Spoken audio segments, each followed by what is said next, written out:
Donc voilà la solution que j'ai sur la review de Game 1, qui est une solution en fait assez basique et qui me vexe un petit peu parce que ça se voit que des choses ont été oubliées. Vous voyez, quand je vous rappelle qu'il faut être capable de reproduire ce qui fonctionne, pour moi, on est vraiment sur cette situation où on a oublié ce qui marche et on l'a pas mis en place sur cette partie alors que c'est un outil qu'on connaît et qu'on est censé mettre en place.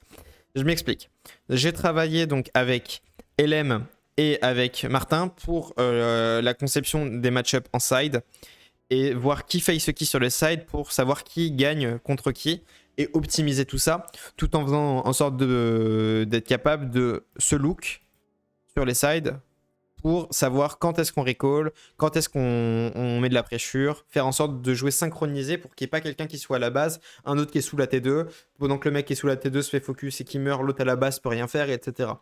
Le fait est que normalement, Midbot est censé se parler avant la game pour discuter des sides et se mettre d'accord en théorie de qui est censé faire quoi.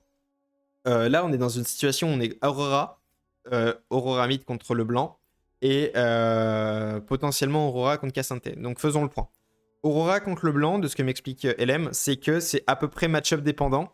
Ça va vraiment dépendre de comment les deux sont dans la partie et que si les deux joueurs sont à égalité en termes de gold et d'XP et de power spike, c'est vraiment skill match-up. Alors que si Aurora est devant Cassante, Aurora gagne à tous les coups. D'accord?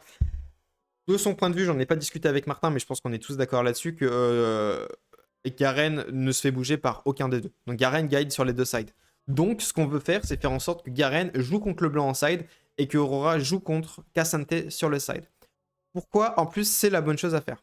Parce que on se retrouve dans une situation où, à partir du moment où la Sivir elle est au mid, en fait, on a une LeBlanc qui est déjà en 3-0, mais on a un Garen qui est en 4-0. Donc c'est d'autant plus intéressant de faire ça. C'est-à-dire le Garen contre la Leblanc, donc les deux forts contre les deux forts, et on met LM contre le Cassante.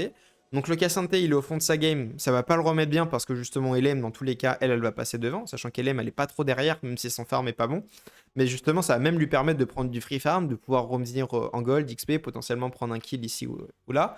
Alors que le Garen, même si là le blanc, elle est en 3-0, il est pas censé être inquiété plus que ça.